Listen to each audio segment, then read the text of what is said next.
Welcome to Mr. Criminology, where we share for you to learn and succeed. In this video, we will be discussing Article 258 or abortion practiced by the woman herself or by her parents. Under Article 258, abortion practiced by the woman herself or by her parents is committed by a woman who shall practice abortion upon herself or shall consent that any other person should do so.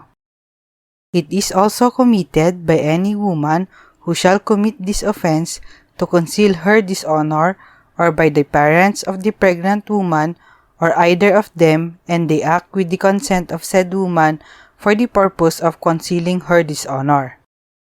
May tatlong elements upang mag-apply itong article na ito. First, there is a pregnant woman who has suffered abortion. Second, abortion is intended.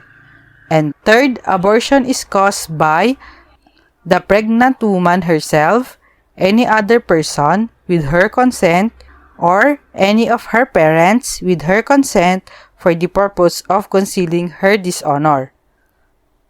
So, tatlo ang pwedeng liable sa crime na ito: the pregnant woman, other person, and her parents.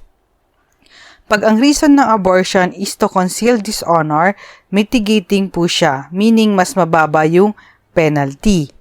Kapag naman ang parent ang may pakana ng abortion to conceal the dishonor, hindi po siya mitigating.